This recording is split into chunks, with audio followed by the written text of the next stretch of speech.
Ryan Ritz here. It is week 34 of our 52-week series, and I just wanted to come to you guys.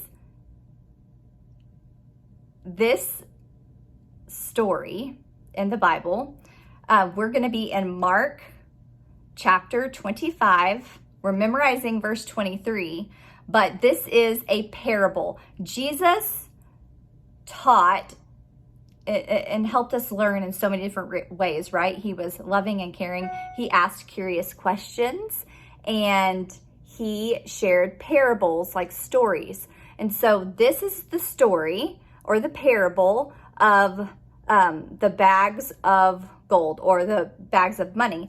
And so there were three servants. One was given 5 bags of gold, one was given 2 bags of gold, and one was given 1 bag of gold. And so the first two, they doubled their bags, or in some versions, I think it says bags of money, but they doubled it, okay? And so he was able to give his master back 10 bags of gold. The other one was able to give back 4 bags of gold.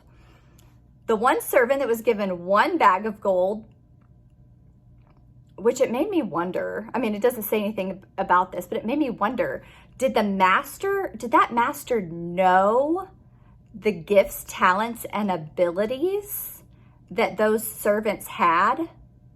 So like, because I'm thinking, surely he knew, this guy I'm going to trust with 5. This guy I'm going to trust with 2. This guy, I'm only giving him 1. And the one that was given 1 acted out of fear, and so he took that bag of gold and he buried it.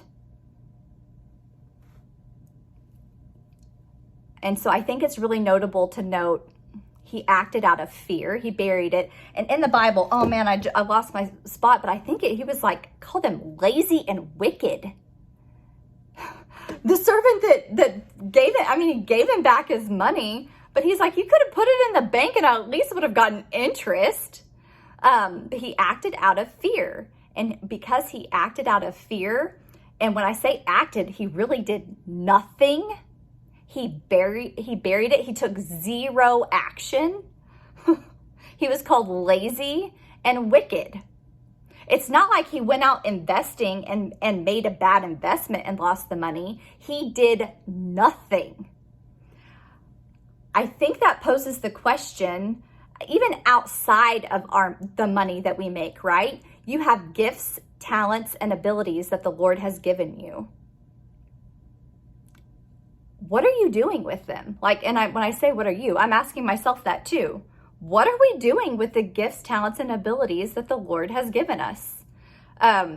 Hopefully, we're not doing nothing because we're fearful, right? Because I know in the business that I do, the number one mistake that people make is they do nothing because they're worried about what other people will think. And I think about the things we've been given. It said in there, oh man, I wish I would have left it open.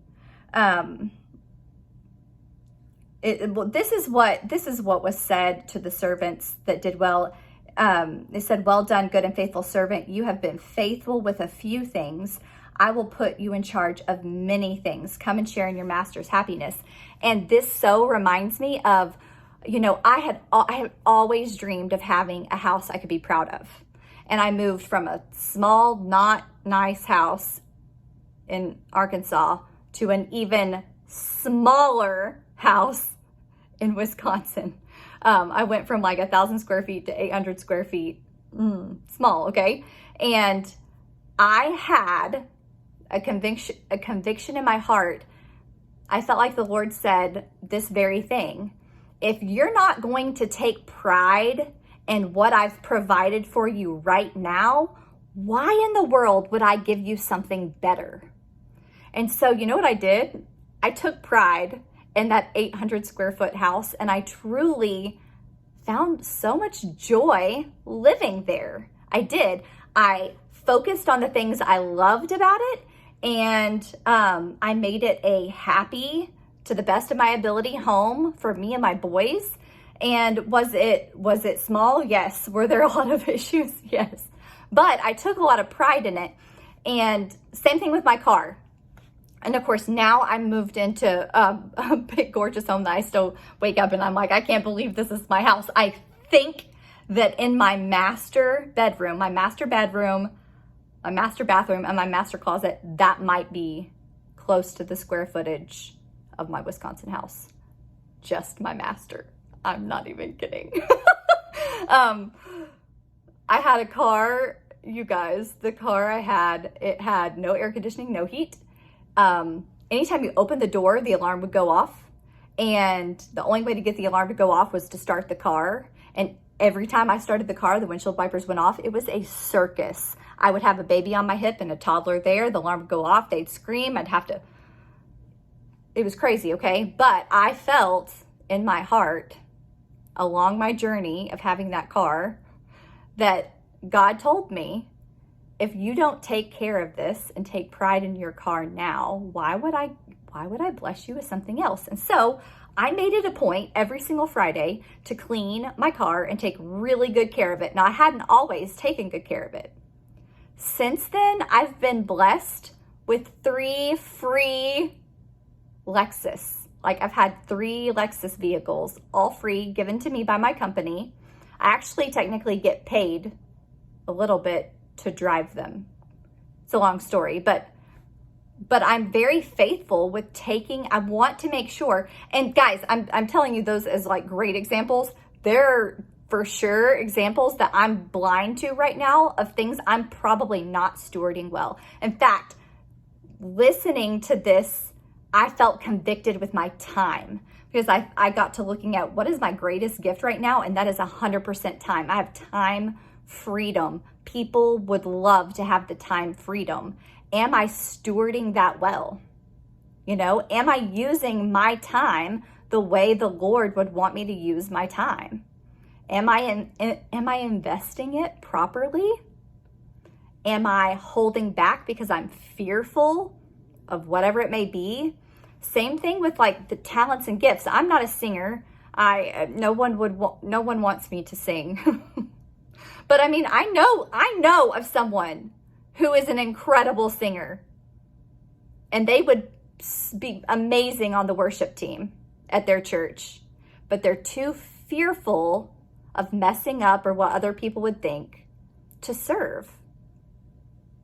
Is that truly stewarding the gifts, talents, and abilities that God has given you? Is that being a good steward of those things? It goes way past money. It goes way past money. I also feel like this,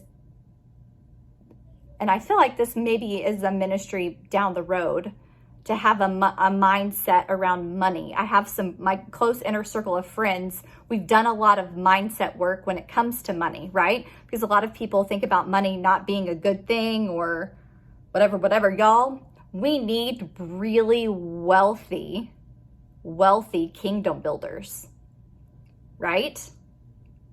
I'm not saying if you're poor that you can't be a kingdom builder, but I am saying, man, the people that are abundantly wealthy and are able to use their wealth to build the kingdom of God, we need more people like that.